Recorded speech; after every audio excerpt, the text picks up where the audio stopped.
สบายดีจ้ะพี่น้องสบายดีสุขคนจะสวัสดีเด้อพี่น้องเด้อสบายดีตอน6 โมงเช้ามาเลาะบังเฮ็ดพี่น้องมาเจาะบังเฮ็ดสบายดีเด้อพี่น้องสบายดีทุกคนจ้าสวัสดีตอนเช้าจ้าพี่น้อง6 โมงเช้ามาเลาะหาเฮ็ดก่อนจะมาเลาะหาเฮ็ดไข่มาเฮ็ดปกตาบพี่น้องพอแล้ว1 ดอกจ้าดอกงามๆนึงอันนี้คือเฮ็ดปกตาบเฮ็ดตาบจ้ะพี่น้องไปรู้จักเฮ็ดตาบนี่ดอกสีขาวๆนี่สวยๆมาเลาะหาเห็ดคนเดียวพี่น้องจ๋ามาเบิ่งเห็ดตาบดอกแข็งๆดอกแรกแหกหมานดอกสองแหกหมานจ้ะพี่น้องจ๋าอันนี้คือเห็ดปวกตาบนั่นเองนะจ๊ะเขาสูรดูเห็ดปวกตาบออกแล้วพี่น้องดอกใหญ่ๆนี่ดอกขาวๆเห็ดปวกตาบอันนี้เห็ดปวกตาบขาวดอกมันสิบ่ค่อยใหญ่ปานใดเห็ดปวกตาบดอกอันพี่น้องปวกตาบสีแหล่ๆนะดอกมันสีใหญ่2 ดอกแรกพอแล้วพี่น้องพอแล้วพอเห็นละงูกหมู่หนึ่งมันรอบังเฮ็ดจะเห็นละงูกแล้วพี่น้องก็เห็นละงูกแล้วจ้าเห็นละงูกเห็นละงูกขาวพี่น้องเห็นละงูกขาวแล้วจ้าพอเห็นละงูกขาวหมู่หนึ่งพี่น้อง1 ดอก2 ดอก2 ดอกก็จะให้เบิ่งเห็นละงูกขาวหมู่หนึ่งจ้า2 ดอก2 ดอก2 ดอกนี่3 ดอกดอกนะฮะกัดแตกนิดหน่อยพี่น้องเฮ็ดแล้วมันออกอีกแล้ว4 ดอก5 ดอกจ้าอ้อมโพนจ้าพี่น้องอันนี้ก็คู่กันเฮ็ดนะฮะก็ออกพี่น้องเฮ็ดก็ออก5 ดอก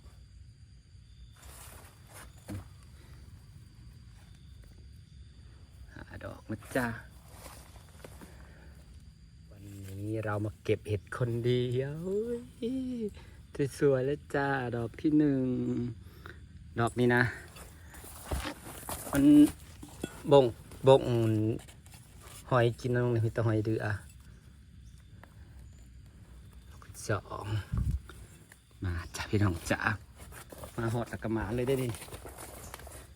แดดออกแต่เช้าเลยมึงพี่น้องดอกน้อยฮะกระพ่นก็มีจีนี่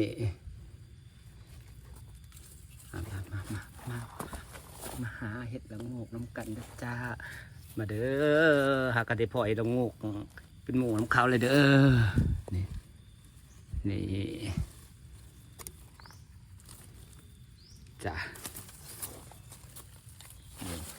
พี่น้องจ้าเลิศพอเห็ดไข่อีกแล้วจ้ะพี่น้องจ้าเห็ดไข่2 ดอกงามๆเลยจ้ะพี่น้อง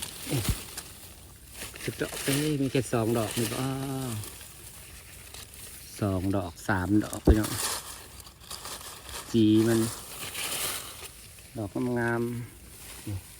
ๆจีมันกำลังแบบนี้ดอกงามๆเลยจ้ะเห็ดไข่เนาะงามมันยังน้อยพดเนาะจริงมันต้อง4 ดอกประเด็นนี้นะนี่พี่น้อง4 ดอกเขาต้องเอานะเขาบอกเอาคนอื่นก็เอาอยู่ดีนี่จีมันไปแกงหาเขี่ยบงอีกก็เด้อพ่อเห็ดไข่อีกแล้วจับพี่น้องมาเลาะหาเห็ดไข่เนาะหาโบฮูบอลฮะออกมันชัดเจนดอกแต่ว่าหาเลาะเบิ่งตามผอกตามโพนนี่พี่น้องพ่ออีกแล้วดอกบ่งามปันใดมันอยากอันนี้บ่งกัดมัน3 ดอก3 ดอกจ้า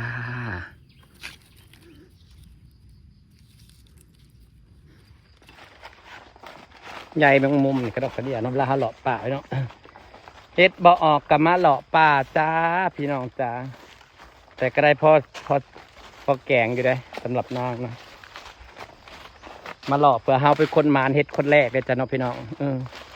ก็ว่าเฮามานเฮ็ดคนแรกเลยมาเลาะไปเรื่อย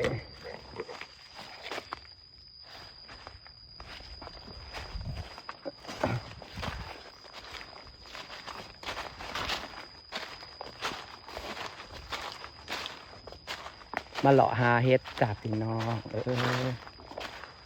บ่มีเฮ็ดละโงกเกลืองจักหมู่หนึ่งเฮ็ดละโงกขาวจักหมู่หนึ่งให้พ่อว่าแต่ก็ได้เฮ็ดละโงกขาวหมู่หนึ่งเลยได้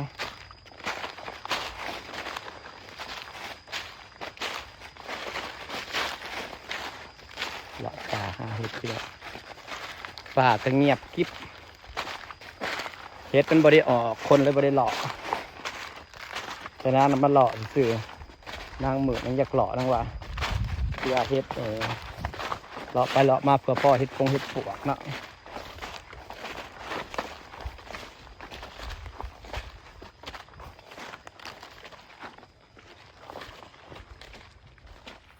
เลาะป่าหาเฮ็ดพี่น้อง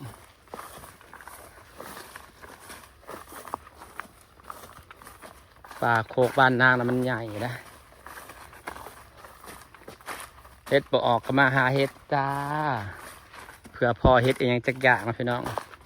เสี่ยงดวงเอามาแบบเสี่ยงดวงเอาแต่ก็ได้พอแกงเลยได้เฮ็ดตาบได้เฮ็ดไข่ได้เฮ็ดละงูต่อไปเรื่อยๆตามโพนตามหยังเพื่อได้เฮ็ดต่อเฮ็ดปกตาบ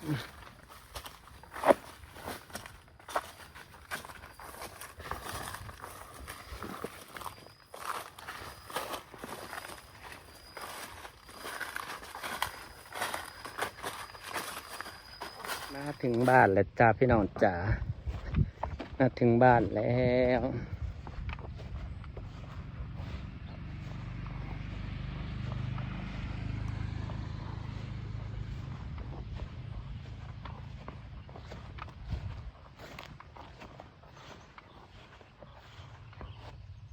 บัวกำลังออกดอกพี่น้องจ้ะบัวกำลังออกดอกสวยๆปลาข่อยงามหอยเชอรี่กินตั้งพุ่นเจือนแล้วคลองตั้งพุ่นสร้างมันนี่จ่าพี่น้อง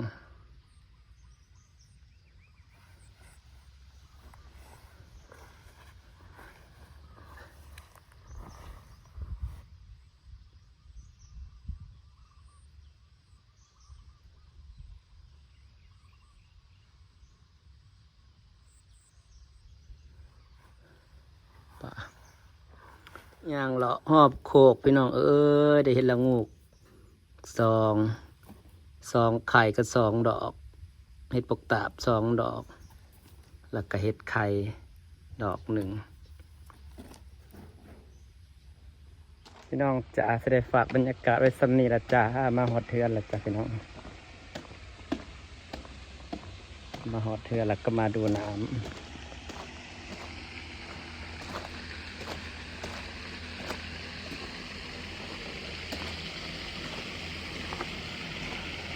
เปิดน้ำให้ป่า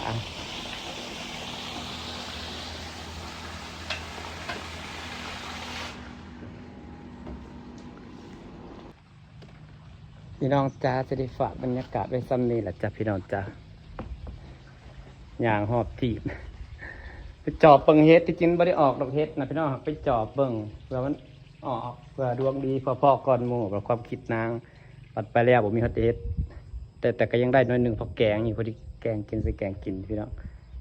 มากินข้าวเช้าพอดีเลยแกงกินที่ฝากบรรยากาศไว้ซ้ำนี้เด้อสบายเด้อพี่น้อง